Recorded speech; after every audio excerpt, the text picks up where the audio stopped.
Namaskar and welcome to all of you in this live session of Geography। TGT के exam के लिए ये classes आपके लिए बहुत इंपॉर्टेंट है साथियों। चलिए शुरुआत करते हैं ज्योग्राफी सब्जेक्ट की। सबसे पहले ज्योग्राफी सब्जेक्ट पढ़ना शुरू करने से पहले एक बात आपके साथ शेयर करना चाहूंगा।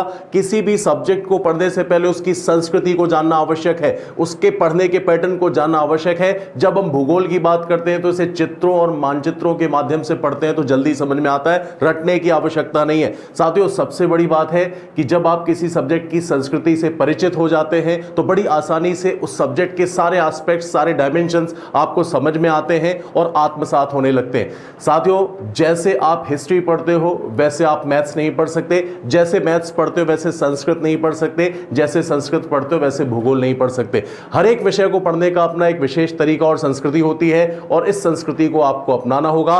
टीजीटी के एग्जाम के लिए भूगोल बहुत ही लोकप्रिय विषय है और इसमें सफलता का प्रतिशत भी बढ़ जाता है, बस आपको अपनी समझ बढ़ानी है। साथियों भूगोल पढ़ने से पहले एक बात बताना पड़ेगा कि भूगोल पढ़ने के दो तरीके होते हैं। एक तरीका है कि हम क्या करें, सबसे छोटी यूनिट से सबसे बड़ी यूनिट पे चले जाएं। दूसरा तरीका है कि सबसे बड़ी यूनिट से सबसे छोटी यूनिट पे चले जाएं। यहां पर ये छोटी और बड़ी यूनिट्स क्या हैं, ये है बेसिकली क्षेत्र, एरिया, या भूगोल का मतलब होता है आप बोल सकते हैं भौतिकता या जमीन। सबसे छोटा एरिया क्या हो जाएगा साथियों, दोनों तरीकों कैसे पढ़ सकते हैं एक सेकंड पे डिस्कशन कर लेते हैं, उसके बाद शुरू करते हैं। सबसे छोटा एरिया क्या हो जाएगा साथियों, आपका शहर प्रयागराज हो जाएगा। ये कहां पर स्थित है, उत्तर प्रदेश में। उत्तर प्रदेश कहां पर है, भारत में। भारत का एशिया महाद्वीप में, एशिया महाद्वीप पृथ्वी पर है। पृथ्वी सौरमंडल का सदस्य है। सौरमंडल मंदाकिनी आकाशगंगा में है और मंदाकिनी आकाशगंगा ब्रह्मांड का हिस्सा है। यह है सबसे छोटी से सबसे बड़ी यूनिट की तरफ जाना। इसको हम कहते हैं कि सबसे पहले सापेक्ष इकाई से पढ़ना शुरू किया और निरपेक्ष इकाई की तरफ गए। साथियों पढ़ने का यह थोड़ा अच्छा तरीका नहीं माना जाता। अच्छा तरीका वो है जहां पर हम क्या करते हैं, पहले एब्सोल्यूट यूनिट से शुरुआत करते हैं और उसके बाद सापेक्ष या सबसे छोटी यूनिट पे आते हैं। यह अच्छा इसलिए है साथियों, अच्छा इसलिए है क्योंकि एक बार निरपेक्ष को आप सबसे पहले पढ़ते हैं जो किसी के समान नहीं, जो अद्वितीय है, तो वहां से बाकी चीजों को इंटरकनेक्ट करने में बड़ी आसानी होती। इसी तरीके को जो एक बेहतर तरीका है अपनाते हुए हम क्या करेंगे, ज्योग्राफी को पढ़ेंगे। साथियों ज्योग्राफी के लिए सबसे पहले, चाहे ज्योग्राफी या किसी भी विषय की बात करें, सबसे पहले जरूरी है कि उस विषय को अनुशासन के रूप में विकसित करने में क्या विचार दिए गए, क्या विचार दिए गए हैं, वो शब्द कहां से आया है, इन सारी बातों की चर्चा आज इस पहले सेशन में हम करेंगे और उसके बाद आगे धीरे धीरे बढ़ते चले जाएंगे। पढ़ने का वही क्रम रहेगा कि सबसे बड़ी यूनिट पे जाकर के फिर उससे धीरे धीरे धीरे धीरे छोटी यूनिट्स पे आएंगे। चलिए साथियों शुरुआत करते हैं ज्योग्राफी की। ज्योग्राफी के लिए कुछ चीजें मैंने आपके सामने पहले से लिख रखी हैं, इसलिए ताकि हम तेजी से चीजों को डिस्कस करना शुरू कर दें। सबसे पहले साथियों आपको ध्यान रखना है कि जो ज्योग्राफी शब्द है, ये ज्योग्राफी शब्द आया कहां से। ज्योग्राफी शब्द साथियों ग्रीक भाषा का शब्द है। एक बहुत अच्छे से ध्यान रखेंगे, ज्योग्राफिया या ज्योग्राफिका, ज्योग्राफिया या ज्योग्राफिका, ये लिखा हुआ है ज्योग्राफिया या ज्योग्राफिका। सबसे पहले इस शब्द का प्रयोग करने वाला व्यक्ति था इरेटोस्थेनीज। कौन था, इरेटोस्थेनीज। इरेटोस्थेनीज ने इस शब्द का प्रयोग किया था जिसका अर्थ होता है साथियों पृथ्वी की व्याख्या। क्या अर्थ होता है, पृथ्वी की व्याख्या। तो बहुत अच्छे से ध्यान रखिएगा, पृथ्वी की व्याख्या संदर्भ में सबसे पहले ज्योग्राफिका शब्द का प्रयोग चूंकि इरेटोस्थेनीज ने किया, इसलिए इसको भूगोल का जनक भी माना जाता है। जल्दी मत करिएगा, भूगोल का जनक माना जाता है, लेकिन आगे चलकर के कुछ और विचार दिए गए, किसी और को भूगोल का पिता जनक मानने की पद्धति परंपरा शुरू हुई, उसको भी डिस्कशन मिलेंगे। साथियों ध्यान रखिएगा, जो आपका इरेटोस्थेनीज है, यह पहला व्यक्ति है जिसने भूगोल के व्यवस्थित अध्ययन को शुरू किया था। क्या किया था, भूगोल के व्यवस्थित अध्ययन को शुरू किया था। भूगोल को एक अलग शास्त्र के रूप में विकसित किया था। इस चीज को थोड़ा सा मैं लिख देता हूं, यहां पर लिखा हुआ है, हल्का सा यहां पर डिस्टर्ब हो गया, फिर से लिख लेता हूं। भूगोल को एक अलग शास्त्र के रूप में साथियों ध्यान रखिएगा, अध्ययन के विषय के रूप में इसने विकसित किया था। इस वजह से क्या कहा जाता है, यह भूगोल का जनक है। अब आगे देखते हैं साथियों कि आगे की बातें क्या है, देखेंगे नेक्स्ट। जब हम एच.एफ. टॉजर की बात करते हैं, आपके सामने लिखा हुआ है, जब हम एच.एफ. टॉजर की बात करते हैं, टॉजर कहते हैं कि जो भूगोल का पिता है वो किसे माना जाना चाहिए, ध्यान रखिएगा, हिकेटियस को मानना चाहिए। हिकेटियस ने जेस पीरियोडस नामक बुक लिखी है। कौन सी बुक लिखी साथियों, जेस पीरियोडस बुक लिखी है। और यही वो सर्वप्रथम व्यक्ति था, पहला व्यक्ति था जिसने ये कहा कि जो स्थल है वो सागरों से घिरे हुए। 500 BC, 500 BC के आसपास की चर्चा चल रही है, जब हमारे देश में बुद्ध और महावीर थे और दार्शनिक शिक्षा, दार्शनिक ज्ञान की बात करते थे। थे, उस समय एथेंस का ये व्यक्ति, यूनान का ये व्यक्ति भूगोल के बारे में बात करता था। उसने कहा कि जो स्थल भाग है सागरों से घिरे हुए हैं। जेस पीरियोडस में इसने बहुत सारे ऐसे तथ्य प्रस्तुत किए जो सीधे सीधे भूगोल से जुड़ते हैं। इस वजह से साथियों ध्यान रखिएगा, हिकेटियस को क्या माना जाता है? भूगोल का पिता माना जाता है। आगे एक बात अगर आपको एग्जामिनेशन पॉइंट ऑफ व्यू से बता दी जाए कि क्वेश्चन आता है भूगोल का पिता कौन है, तो ध्यान रखिएगा ज्यादा बेहतर होगा। आप क्या मानेंगे कि हिकेटियस भूगोल का पिता है। चलिए आगे चलते हैं साथियों। अब हम देखते हैं भूगोल को परिभाषित कैसे किया जाए। किसी भी विषय में सबसे पहले जहां से विषय के अनुशासन के रूप में या अध्ययन के रूप में उसकी शुरुआत की जाती है, उसको विशेष रूप से परिभाषित किया जाता है। आगे चलकर के इस परिभाषा को और ज्यादा पुख्ता किया जाता है, जो सब्जेक्ट को ज्यादा अच्छे तरीके से डिफाइन कर सके। भूगोल में भी यही हुआ। सबसे पहले जो पारंपरिक विचारक या भूगोलवेत्ता आए थे, उन्होंने भूगोल को विशेष तरीके से परिभाषित किया, जो गलत नहीं था लेकिन पूर्णतः सही भी नहीं था। देखेंगे पारंपरिक परिभाषा के रूप में क्या कहा है विचारकों ने। उसके बाद अलग अलग विचारकों की परिभाषा पूरी नहीं, केवल उसके पंचवर्ड्स या कोटेशन लाइंस बस हम क्या करेंगे, याद में रखेंगे। पूरी परिभाषा कभी याद नहीं होती, उतने में आपकी परीक्षा में वो याद आ जाएगा। देखेंगे साथियों, पारंपरिक परिभाषा है कि पृथ्वी के धरातल, ध्यान रखिएगा पृथ्वी का धरातल, यहां पर जो शब्द है पृथ्वी का तल, केवल एक शब्द पर ध्यान रखना है, पृथ्वी का तल, यह शब्द याद रखना है। पृथ्वी के धरातल स्थानों क्षेत्रों की स्थिति का तथा प्रधान भौतिक एवं सांस्कृतिक तत्वों का अध्ययन। बहुत अच्छी बात है। जब हम बात करते हैं पारंपरिक परिभाषा की, तो केवल यह कहा जाता है कि जब हम भूगोल को पढ़ने में क्या करेंगे, लेंगे, तो सबसे पहले जिस पर मनुष्य रहता है, जो पृथ्वी का तल है, उस तल का अध्ययन करेंगे। पृथ्वी के अंदर क्या है, बाहर क्या है, उससे लेना देना नहीं। अध्ययन करना है पृथ्वी की सतह का। सतह पर जो भी भौतिक विशेषताएं, साथ में जो भी सांस्कृतिक विशेषताएं, मतलब मनुष्य से जुड़ी विशेषताएं, उनका अध्ययन कर लेंगे तो यह भूगोल होगा। क्या साथियों ये पूरी परिभाषा हुई? क्या ये पूर्ण परिभाषा हुई? थोड़ा सा अगर आप इसको और गहरे में ले जाकर के देखेंगे तो परिभाषा कहीं ना कहीं अपूर्ण है, क्योंकि जब हम भूगोल की बात करेंगे तो पृथ्वी के धरातल के साथ साथ उस धरातल के भीतर क्या है, क्रस्ट मेंटल कोर, सियाल सीमा नेफे, सभी लोग जानते हैं, भूगोल थोड़ा बहुत पढ़ के रखा होगा। पृथ्वी की आंतरिक संरचना, जहां से हमें जल संसाधन प्राप्त होता है, खनिज प्राप्त होते हैं, बहुत सारी अंतर्जात बल की प्रक्रियाएं होती है जो मनुष्य को प्रभावित करती हैं। भूगोल के बाहर, पृथ्वी के बाहर, पृथ्वी के अंदर देख लिया, पृथ्वी के बाहर क्या है, वायुमंडल है साथियों। वायुमंडल के साथ साथ खुला आकाश है, जिसमें बहुत सारे आकाशीय पिंड हैं, जिनके गुरुत्वाकर्षण के प्रभाव से या तो पृथ्वी प्रभावित होती है या उन्हें प्रभावित करती है। सूर्य से प्रभावित होती है और चंद्रमा को प्रभावित करती है। ध्यान रखिएगा, ये सारे के सारे तथ्य भूगोल में शामिल होने चाहिए। इसका मतलब है कि जो आधुनिक परिभाषा है इससे थोड़ी सी अलग होगी। आधुनिक परिभाषा आपके सामने है साथियों। देखेंगे पृथ्वी के धरातल के साथ साथ पृथ्वी के भीतर एवं बाहर। देखिए सबसे पहले पृथ्वी के धरातल के साथ साथ पृथ्वी के भीतर एवं बाहर स्थित विभिन्न पक्षों का अध्ययन, जो मानव सभ्यता को प्रभावित करता है और उसके कल्याण से संबंधित है। जो मानव सभ्यता को प्रभावित करता है और उसके कल्याण से संबंधित साथियों, बहुत ही आसानी से ये चीज आपको समझ में आएगी। वही विषय अनुशासन के रूप में पढ़ा जाता है जो विषय कहीं ना कहीं मानव समाज के कल्याण से संबंधित है। अगर मनुष्य के कल्याण से संबंधित उसमें कोई तत्व नहीं है तो निश्चित रूप से उस विषय की प्रासंगिकता समाप्त हो जाती है। इसलिए भूगोल को पढ़ा जाता है, क्योंकि भूगोल एक ऐसा विषय है जो मनुष्य के जीवन को हमेशा प्रभावित करता है। वायुमंडल प्रभावित करता है। वायुमंडल में ऑक्सीजन है, या ऑक्सीजन हमारी क्या है, प्राणवायु है, ब्रीदिंग गैस है। ये नहीं है तो हम नहीं है, इसलिए वायुमंडल को पढ़ना है, जो पृथ्वी के बाहर का हिस्सा है। पृथ्वी के भीतर जल संसाधन है, जिसको हम नलकूपों या ट्यूबवेल के माध्यम से बाहर निकालते हैं, कृषि के लिए यूज करते हैं, पीने के पानी के लिए यूज करते हैं। बहुत सारे खनिज मिलते हैं जिनको रॉ मटेरियल के रूप में यूज करके आप देखते हैं बड़ी बड़ी इंडस्ट्रीज में नई चीजें बनाई जाती है जो मानव सभ्यता के लिए काम आती हैं। ये सारे पक्षों को हम क्या करते हैं, भूगोल की परिभाषा में शामिल करते हैं। क्योंकि ध्यान रखिएगा, धरातल के साथ साथ धरातल के भीतर और धरातल के बाहर के सारे पक्ष जो मनुष्य के कल्याण के लिए आवश्यक है, मानव सभ्यता के लिए जरूरी है, वो सब भूगोल की विषय वस्तु बन जाएंगे। चलिए साथियों अलग चलते हैं, अब आगे चलते हैं, कुछ चीजें और डिस्कशन में लेते हैं। मुझे उम्मीद है चीजें आपको समझ में आ रही हैं।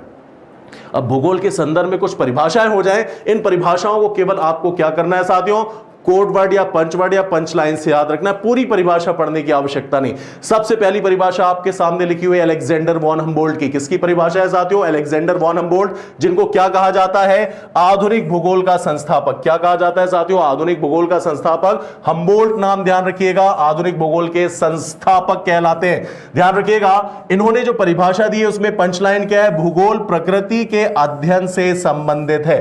भूगोल क्या है, प्रकृति के अध्ययन से संबंधित है। ये लाइन मिल जाए, इसका मतलब परिभाषा किसकी हो जाएगी साथियों? हम्बोल्ट की हो जाएगी, जो आधुनिक भूगोल के जनक कहलाते हैं। चलिए नेक्स्ट देखेंगे, नेक्स्ट डेफिनेशन क्या हो सकती है। नेक्स्ट डेफिनेशन है आपके कार्ल रिटर की। ये भी एक बहुत बड़े भूगोलवेत्ता है, बहुत अच्छा योगदान उन्होंने भूगोल को अनुशासन के रूप में विकसित करने में दिया है। साथियों देखेंगे इनकी परिभाषा में जो आपकी पंचलाइन या पंचवर्ड्स आएंगे, क्या है? पृथ्वी के तल का अध्ययन, पृथ्वी के तल का अध्ययन जो मानव का निवास ग्रह है। पृथ्वी के तल का अध्ययन, पारंपरिक परिभाषा, ठीक है, प्राचीन विचारक, पृथ्वी के तल का अध्ययन जो मानव का निवास ग्रह। शब्द मानव का निवास ग्रह, इसको आप थोड़ा सा पकड़ लीजिए, ये हो जाएगा आपका पंच वर्ड, ठीक है। मानव का निवास ग्रह किसकी परिभाषा में आएगा? तो कार्ल रिटर की परिभाषा में आएगा साथियों। नेक्स्ट देखेंगे रिचोथेफेन की परिभाषा आपके सामने। जो रिचोथेफेन है वो क्या कहते हैं कि भूतल के विभिन्न क्षेत्रों और उनकी संपूर्ण विशेषताओं का अध्ययन, भूतल के विभिन्न क्षेत्रों और उनकी संपूर्ण विशेषताओं का अध्ययन। तो ध्यान रखिएगा, भूतल के विभिन्न क्षेत्रों और उनकी संपूर्ण विशेषताओं का अध्ययन, ये हो गया आपके पंचवर्ड्स का ग्रुप, जो आप रिचोथेफेन की क्या करेंगे?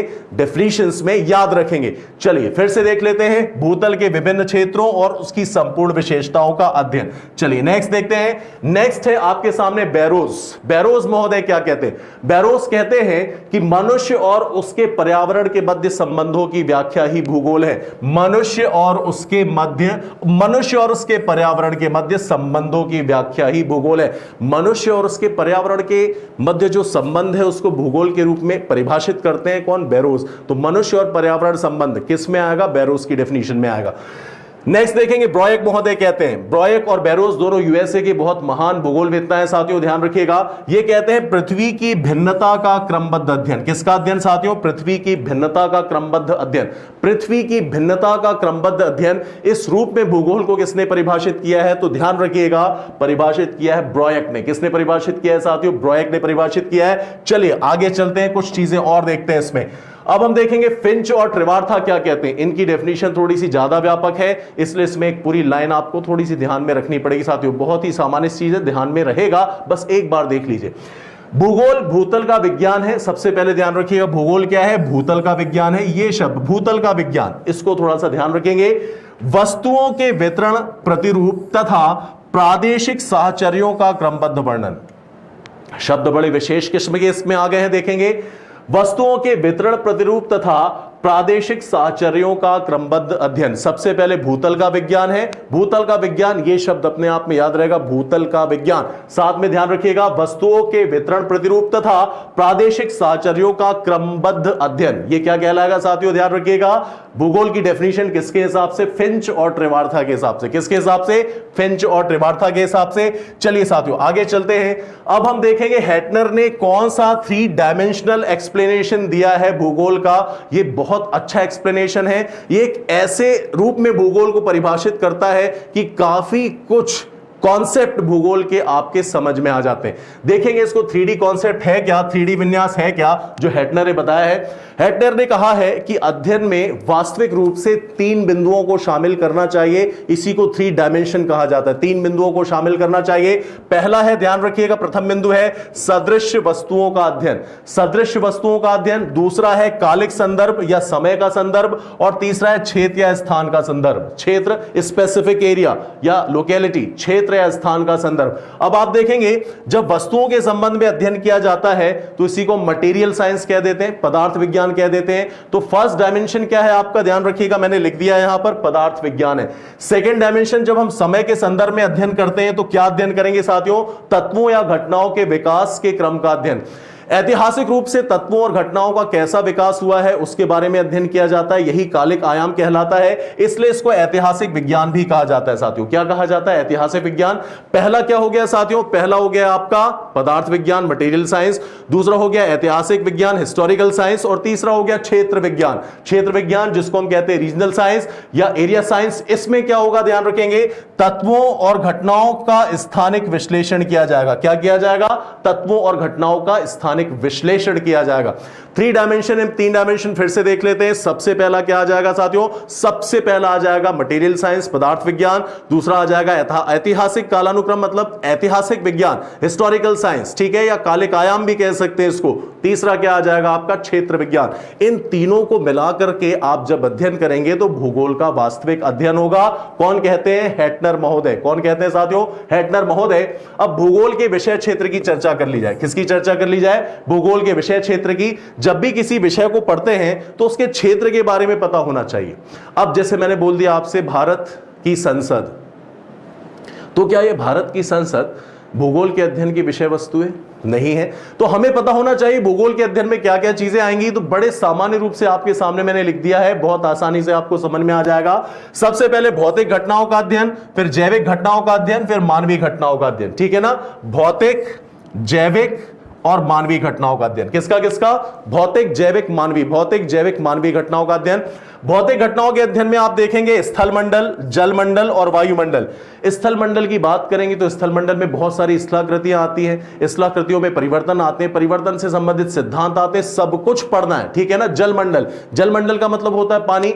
आपको पता है कि पृथ्वी के 2/3 से ज्यादा हिस्से में महासागर है।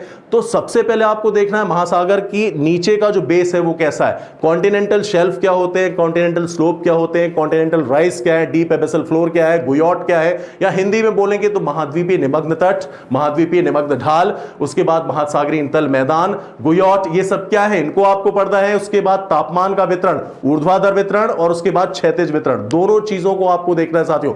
ये सारी की सारी चीजें जलमंडल में पढ़ेंगे। वायुमंडल में सबसे पहले वायुमंडल के संघटक या कंपोनेंट्स कौन कौन से हैं, जैसे धूल कण है, उसके साथ जलवाष्प है, साथ में गैसों का मिश्रण है, ये सारी चीजों को देखेंगे। साथ में वायुमंडल की अलग अलग परतों का भी अध्ययन करेंगे साथियों। यहां पर इसके बाद ध्यान रखिएगा, जब हम जैविक घटनाओं या जैविक अध्ययन पर आ जाते हैं तो यहां पे फ्लोरा और फौना की बात करते हैं और साथ में हम इकोसिस्टम, पारिस्थितिकी और बायोम की बात करते हैं। वही चीज यहां पर लिखी हुई है, देखेंगे पारिस्थितिकी तंत्र का अध्ययन, पादप प्राणी, इसी को फ्लोरा फौना मैंने कहा, और उसके साथ साथ बायोम। ये सारे अध्ययन किसमें शामिल है साथियों? ध्यान रखिएगा, ये सब आपके जैविक घटनाओं में शामिल है। उसके बाद अब जब मानवीय घटनाओं के अध्ययन को देखते हैं तो इसमें क्या क्या चीजें आ जाएंगी। सबसे पहले आएगा मनुष्य का पर्यावरण के साथ संबंध कैसा। ये बहुत इंपॉर्टेंट आपका एस्पेक्ट है। आज जब आप अर्थशास्त्र देखते हैं तो उसमें ग्रीन इकोनॉमी की बात होती है, ग्रीन जीएनपी की बात होती है, मतलब मनुष्य का पर्यावरण के साथ संबंध और पर्यावरण संतुलन, ये मनुष्य के अपने कार्यों पर आधारित होता है और उसको नियंत्रित करने के लिए पैसे को भी इन्वॉल्व कर दिया गया है,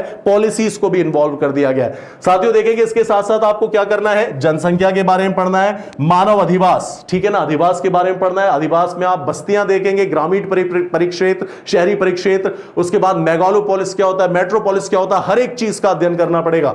नेक्स्ट देखेंगे साथियों समाज और संस्कृति के बारे में भी आपको पढ़ना है, समाज और संस्कृति के बारे में भी पढ़ना है। ये सारी चीजें मैंने जो बताई हैं शॉर्ट में, बिल्कुल शॉर्ट में, आप बुक्स पढ़ोगे तो बहुत डिटेल में दिया गया है, लेकिन आपके समझने के लिए इतना पर्याप्त है कि ये सारी चीजें भूगोल के विषय क्षेत्र में शामिल होती है। चलिए साथियों आगे चलते हैं, कुछ चीजें और देखते हैं। अब मैंने आपसे बताया कि अगर भूगोल को पढ़ना है तो 2 तरीके हैं, या सबसे बड़े से सबसे छोटी यूनिट पे आए या सबसे छोटी से सबसे बड़ी यूनिट पे जाए। यहां पर हमने कौन से तरीके को अडॉप्ट किया है जो ज्यादा बेहतर है, ज्यादा बेटर है, समझने में आसान है। सबसे बड़े यूनिट से हम सबसे छोटी यूनिट पे आएंगे। सबसे बड़ा जो यूनिट है साथियों उसको हम क्या कहते हैं, उसको हम कॉस्मोस कहते हैं, यूनिवर्स कहते हैं, ब्रह्मांड कहते हैं, जो निरपेक्ष है, जिसके बारे में माना जाता है केवल एक है।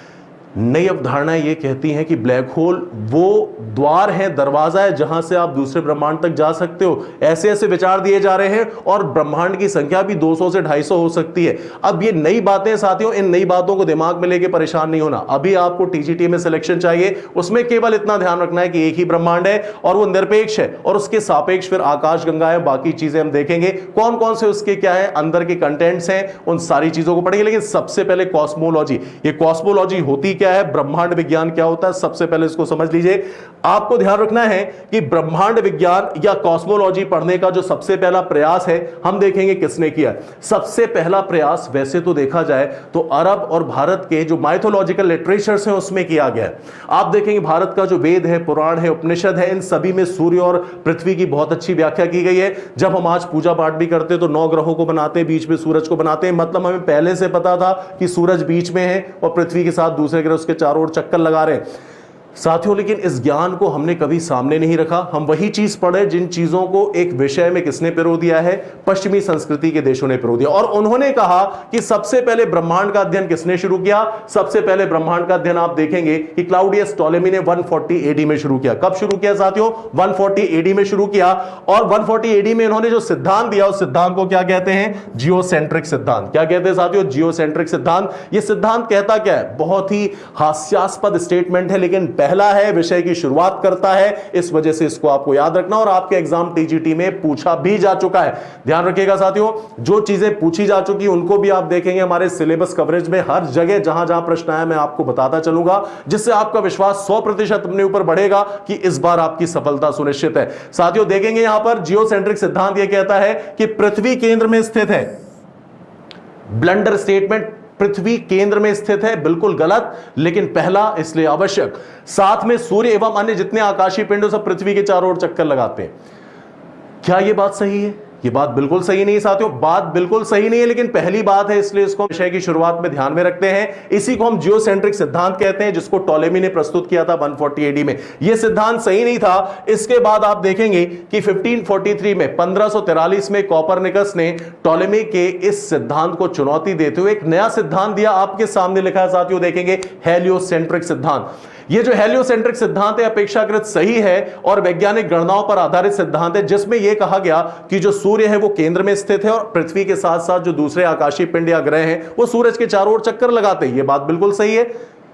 शायद इसका प्रमाण यह भी है कि जो पृथ्वी पर दिन और रात होते हैं पृथ्वी के अपने अक्ष पे चक्कर लगाने से होते हैं। और ध्यान रखिएगा, जो मौसम में परिवर्तन होता है और जो वार्षिक गतिविधि होती है वो तभी होती है जब पृथ्वी सूरज के चारों ओर घूमे। बिल्कुल सही बात है। इसका मतलब है कि आपका जो हेलियोसेंट्रिक सिद्धांत है अपेक्षाकृत सही था, प्रमाणित था, 1543 में कोपरनिकस ने दिया था और यह आज भी सही है। चलिए आगे चलेंगे साथियों। अब ब्रह्मांड के बारे में कुछ स्पेसिफिक फैक्ट्स हम यहां पर देख लेते हैं। सबसे पहला फैक्ट देखेंगे, ये जो ब्रह्मांड का व्यास है वो कितना है साथियों? ब्रह्मांड का व्यास है, ध्यान रखिएगा, 28 अरब पारसेक।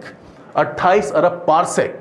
पारसेक दूरी को मापने की सबसे बड़ी यूनिट होती है साथियों, पारसेक। ध्यान रखिएगा, जब आप किसी वृत्ताकार या किसी गोलाकार चीज को नापेंगे तो उस गोले के एक से दूसरे सिरे तक की जो दूरी होती है वो क्या कहलाती है? डायमीटर या व्यास कहलाती है। यहां पर जो हमारा ब्रह्मांड है वो भी कैसा फैल रहा है? लगभग वृत्ताकार शेप में, गोलाकार शेप में फैल रहा है। और इसका व्यास कितना है? लगभग व्यास कितना माना गया है? 28 अरब पारसेक। अब जब पारसेक है तो पारसेक को मैं बता दूं पारसेक का मतलब क्या होता है, तो ध्यान रखिएगा, 1 पारसेक बराबर, यहां पर मैं लिख देता हूं 1 पारसेक बराबर 3.26 लाइट ईयर्स, 3.26 प्रकाश वर्ष। अब इस शब्द को ध्यान रखिएगा, लाइट ईयर्स या प्रकाश वर्ष को, मतलब क्या हुआ? आप सभी को पता है प्रकाश एक सेकंड में 3 लाख किलोमीटर गमन करता है, फिर 1 मिनट में, फिर 1 घंटे में, फिर उसके बाद आप देखेंगे 1 दिन में, 1 महीने में और 1 साल में कितना चलता है। तो जो प्रकाश है 1 साल में कितना चलता है, तो कहते हैं कि प्रकाश 1 साल में 9.46 इंटू 10⁻15 मीटर्स इतनी दूरी तय करता है। ठीक है ना? यही दूरी क्या कहलाती है साथियों? यही दूरी कहलाती एक प्रकाश वर्ष। ठीक है, क्या कहलाती है? एक प्रकाश वर्ष। अब ये जो एक प्रकाश वर्ष की दूरी है इसमें गुणित 3.26 कर देंगे तो 1 पारसेक आ जाएगा। हम देखेंगे हमारे ब्रह्मांड का जो फैलाव है कितना है, वो 28 अरब पारसेक है या फिर 91.28 अरब लाइट ईयर्स या प्रकाश वर्ष। इमेजिन कर सकते हैं, बड़ा मुश्किल है। कहते हैं ना साथियों, जहां न पहुंचे रवि वहां पहुंचे कवि, यहां कभी भी नहीं पहुंच सकते। इतना बड़ा ये आपका देखेंगे डायमेंशन है जिसके बारे में आप इमेजिनेशन या परिकल्पना ही नहीं कर सकते। लेकिन ध्यान रखिएगा, ये एग्जामिनेशन पॉइंट ऑफ व्यू से जरूरी है, केवल इसलिए थोड़ा सा इसको समझ के चलेंगे, याद रख के चलेंगे। आप देखेंगे 28 अरब पारसेक या 91.28 अरब प्रकाश वर्ष। ये क्या है? ये हमारे ब्रह्मांड का एक्सटेंशन है, लगभग इससे ज्यादा भी हो सकता है। चलिए साथियों आगे चलते हैं। अब हमने ब्रह्मांड की बात शुरू की है तो आपको सबसे पहले पता होना चाहिए कि एक्चुअली ब्रह्मांड होता क्या है। 2 ही चीजें, बस 2 ही चीजें। पहला है, ध्यान रखिएगा, पहला है, बहुत अच्छे से ध्यान रखिएगा, पदार्थ, और दूसरा है ऊर्जा। पहला है क्या साथियों? पदार्थ, और दूसरा है ऊर्जा। यही 2 चीजें हैं जो क्या करती है? ब्रह्मांड का निर्माण करती। तीसरा कुछ भी नहीं है, केवल पदार्थ, मटेरियल, एंड ऊर्जा, एनर्जी। यही 2 चीजें क्या करती है? ब्रह्मांड का निर्माण करती है। यहां पर यही लिखा है मैंने, पदार्थ और ऊर्जा। ये जो पदार्थ और ऊर्जा होती है साथियों, ये आपस में म्यूचुअल इंटरेक्शन करते हैं। म्यूचुअल इंटरेक्शन करते हैं, परस्पर अन्योन्य क्रिया करते हैं, और इस अन्योन्य क्रिया से क्या होता है साथियों, या तो सजीव बनते हैं दोस्तों, या तो आप देखेंगे निर्जीव बनते हैं।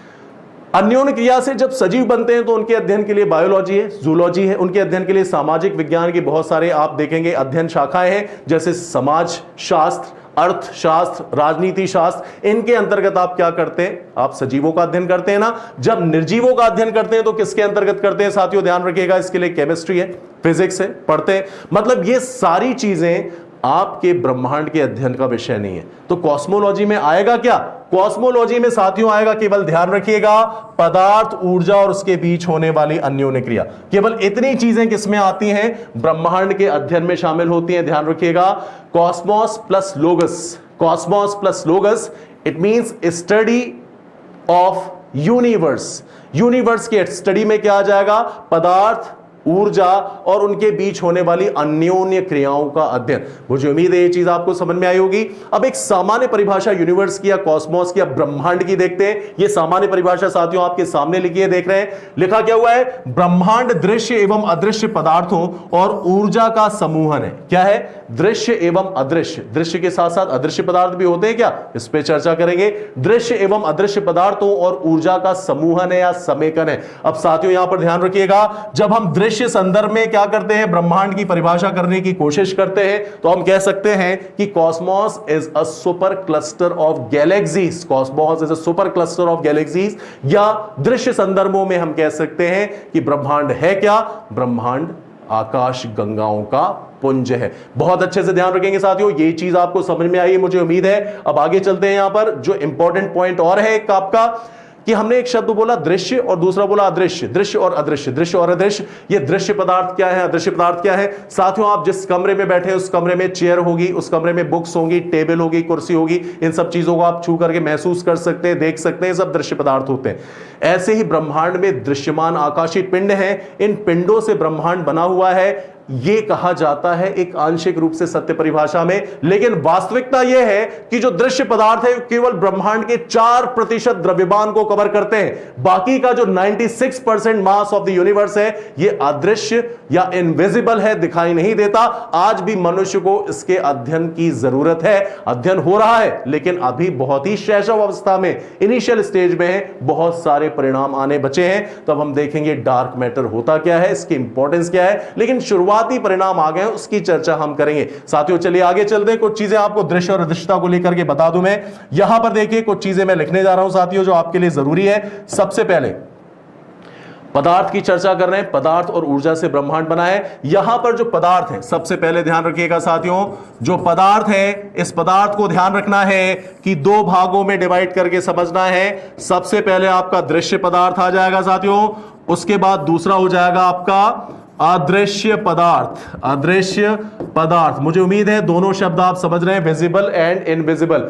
जब हम दृश्य पदार्थों की बात करेंगे साथियों, तो दृश्य पदार्थ किसे कहते हैं आपको पता होना चाहिए। ऐसे सारे पदार्थ जो बेरियोनिक है, बेरियोनिक, बेरियोनिक, ठीक है ना, जो बेरियोनिक है, ध्यान रखिएगा शब्द बेरियोनिक, बेरियोनिक, ठीक है ना। जो दृश्य पदार्थ होते हैं वो बेरियोनिक होते हैं। क्या होते हैं, बेरियोनिक होते हैं। जब हम बात करते हैं साथियों अदृश्य पदार्थ की, तो ये अबेरियोनिक होता है। क्या होता है, अबेरियोनिक। अब मन में प्रश्न आना चाहिए, सर ये क्या होता है बेरियोनिक और क्या होता है अबेरियोनिक। साथियों देखते रहिए, अभी 1 सेकंड में आपको समझ में आ जाएगा। ध्यान रखिएगा, ऐसे पदार्थ जो कम से कम 3 क्वार्क से निर्मित होते हैं, ऐसे पदार्थ ध्यान रखिएगा, कम से कम तीन क्वार्क, क्वार्क शब्द ध्यान रखिएगा, क्वार्क से निर्मित, जो कम से कम 3 क्वार्क से निर्मित पदार्थ हैं साथियों, वो बेरियोनिक कहलाते हैं। क्या कहलाते हैं, ध्यान रखिएगा, बेरियोनिक। अब ये क्वार्क क्या होता है आपको पता होना चाहिए साथियों। क्वार्क क्या होता है, तो क्वार्क का मतलब होता है जब ये ब्रह्मांड बनना शुरू होता है तो जो सबसे पहले प्राथमिक कण निकलते हैं, ब्रह्मांड के निर्माण का काम करते हैं, स्थल को बनाते हैं, वही क्या कहलाते हैं साथियों, क्वार्क कहलाते हैं। जब 3 या 3 से अधिक क्वार्क मिल जाते हैं, कम से कम 3 या उससे ज्यादा क्वार्क मिल जाते हैं, तो मिलकर के ये हेड्रॉन बनाते हैं। क्या बनाते हैं साथियों, हेड्रॉन बनाते हैं। जैसे 3 क्वार्क अगर मिल गए तो इनसे क्या बनेगा साथियों, ध्यान रखिएगा, इनसे हेड्रॉन बनेगा। हेड्रॉन का एग्जाम्पल क्या है, हेड्रॉन का एग्जाम्पल है साथियों neutron, proton, electron, neutrino neutrino, ये सब आपने नाम सुना होगा। ये सब बेसिकली 3 या 3 से ज्यादा क्वार्क से मिलकर के बनने वाले वो आधारभूत कण है और प्रतिकण है जिन्होंने तत्वों, यौगिकों और हर एक चीज को बनाया है साथियों, हर एक चीज को बनाया। जो चीजें हमें दिखाई देती, जो नहीं दिखाई देती उसकी तो भी चर्चा ही नहीं हो रही, जो दिखाई देती दृश्यमान है, जैसे पृथ्वी है, दूसरे ग्रह, ये सब बेरियोनिक पदार्थों से मिलकर के बने हैं। बेरियोनिक पदार्थ का मतलब होता है ऐसे पदार्थ जिनमें कम से कम 3 क्वार्क होते हैं। जो 3 क्वार्क होते हैं वो मिलकर के हेड्रॉन बनाते हैं और हेड्रॉन से फिर क्या होते हैं, दूसरे पदार्थ बनते हैं जो दृश्यमानता रखते हैं, जो हमें आंखों से दिखाई देते हैं। अब जो अदृश्यमान पदार्थ होते हैं जिनको हमने क्या लिख दिया साथियों, अबेरियोनिक। ध्यान रखिएगा, ये जो अबेरियोनिक पदार्थ होते हैं किससे बनते हैं, ये न्यूट्रोलिनस पार्टिकल से बनते हैं, ये क्वार्क से नहीं बनते साथियों। किससे बनते हैं, न्यूट्रोलिनस पार्टिकल से। ये नया निष्कर्ष अभी सामने आया है। किससे बनेंगे साथियों, ध्यान रखिएगा, यहां लिख देते हैं न्यूट्रोलिनस। किससे बनेंगे, न्यूट्रोलिनस। न्यूट्रोलिनस, ये जो न्यूट्रोलिनस है ये ऐसे पार्टिकल्स हैं जिनके निर्माण में क्वार्क का कोई योगदान ही नहीं होता, हेड्रॉन का कोई योगदान ही नहीं होता। अब होता क्या है, क्या ये लेप्टॉन्स हैं या क्या हैं, इसके बारे में भी क्या चल रहा है, शोध चल रहा है। शोध के रिसर्च सामने आएंगे तो बहुत सारी अवधारणाएं बदल जाएंगी। इसलिए बदल जाएंगी साथियों, ध्यान रखिएगा, वर्तमान समय में अभी जो पार्टिकल्स और एंटी पार्टिकल्स हैं जो दृश्यमान ब्रह्मांड को बनाते हैं, उनकी संख्या अगर पृथ्वी के संदर्भ में देखें तो 30 से अधिक हो गई है। मतलब इलेक्ट्रॉन, प्रोटॉन, न्यूट्रॉन, ऐसे 30 से अधिक पार्टिकल्स और एंटी पार्टिकल्स प्राप्त हो चुके हैं। पार्टिकल और एंटी पार्टिकल का मतलब क्या होता है, पार्टिकल्स की जो ऊर्जा है, अगर एंटी पार्टिकल उसके साथ क्या करता है, किसी प्रकार का कॉम्बिनेशन करता है, तो पार्टिकल और एंटी पार्टिकल अपनी ऊर्जा को शून्य कर देते हैं। ठीक है ना, मतलब ये बोल सकते हैं विपरीत ऊर्जा और विपरीत आवेश से युक्त। ठीक है, अब यहां पर एक चीज ध्यान रखिएगा साथियों, जो सबसे महत्वपूर्ण है कि हमने आपको ये बताया कि न्यूट्रोलिनस पार्टिकल किससे बन रहे हैं। अब ये शोध का विषय है, इसके बारे में बहुत कुछ आपको शोध के बाद ही बताया जा सकता है, लेकिन इतना समझ में आना चाहिए। कुछ चीजें ऐसी होती है साथियों जो अध्ययन इसलिए कर लिया जाए कि एग्जाम आए ना आए, लेकिन कई बार इसके अध्ययन से जो क्वेश्चंस आते हैं अनुभव के आधार पर उसके उत्तर भी हमसे बन जाते हैं, इसलिए इन चीजों को जानना जरूरी है। अब साथियों यहां पर देखेंगे जो बेरियोनिक पदार्थ है 3 क्वार्क से मिलकर के बनते हैं। 3 क्वार्क से बनने वाली संरचना हेड्रॉन कहलाती है। इतनी चीजें आपको समझ में आई। अभी जो क्वार्क होते हैं 3 क्वार्क से मिलकर बनते हैं। आपको पता होना चाहिए कि क्वार्क कितने होते हैं, इसकी अवस्थाएं क्या क्या है। क्वार्क मैंने एक नाम बोल दिया तो क्या एक ही कण होता है, नहीं। क्वार्क द्रव्यमान और ऊर्जा के उसमें जो अंतर्निहित द्रव्यमान और ऊर्जा का मान है उसके आधार पर क्वार्क को 6 भागों में बांटा जाता है। 6 स्टेजेस होती है क्वार्क की। ठीक है ना, तो यहां पर मैं आपको बता देता हूं क्वार्क की, लिखते जाइएगा साथियों, इंपॉर्टेंट है अवस्थाएं। क्वार्क की अवस्थाएं आप देखेंगे कौन कौन सी है, 6 हैं। 6 के नाम मैं लिख देता हूं। सबसे पहला है टॉप, दूसरा है साथियों बॉटम, लिखते जाइएगा। तीसरा है साथियों स्ट्रेंज, उसके बाद चौथा है चार्म के बाद देखेंगे 5वां है आपका अप, और 6वां है साथियों डाउन। ये मैंने आपको क्वार्क के 6 स्टेजेस बताई हैं और इन 6 स्टेजेस के नाम ध्यान रखने हैं। ये क्वार्क की स्टेजेस है साथियों। क्या है, क्वार्क की स्टेजेस है top, bottom, strange, charm, up and down. इसमें से किसी 3 स्टेज को मिला करके क्या बनते हैं साथियों, आप देखेंगे हेड्रॉन्स, जो बेरियोनिक पदार्थ कहलाते हैं। और यही बेरियोनिक पदार्थ क्या करते हैं, दृश्यमान ब्रह्मांड का निर्माण करते हैं। अगर हम दृश्यमान ब्रह्मांड की बात करेंगे साथियों तो ध्यान रखिएगा ये ब्रह्मांड के कुल द्रव्यमान का केवल 4% अपने आप में समेटे हुए। ये चीज मैं आपको यहां पर लिख के बता देता हूं, थोड़ा सा इंपॉर्टेंट है, इन सारे फैक्ट्स को थोड़ा सा लिख लीजिएगा। दृश्यमान ब्रह्मांड, दृश्यमानता क्या है अभी हमने समझ लिया, अब आपको इसको समझाने की आवश्यकता ही नहीं है। देखेंगे कितना है द्रव्यमान, इसका है द्रव्यमान कितना है 4%। ठीक है ना, किसके द्रव्यमान का, ब्रह्मांड के कुल द्रव्यमान का, ब्रह्मांड के कुल द्रव्यमान का। अब ये बहुत बड़ी बात है कि जब 4% ये है तो बाकी का 96% क्या है, ये तो केवल 4% यहां मैंने लिख दिया, आपको बता दिया। तो बाकी का 96% क्या है साथियों, बाकी का 96% है, ध्यान रखिएगा, अबेरियोनिक पदार्थ या बोल सकते हैं अदृश्यमान ब्रह्मांड, जो कितना है 96% द्रव्यमान अपने आप में आप देखेंगे समेटे हुए हैं पूरे ब्रह्मांड का।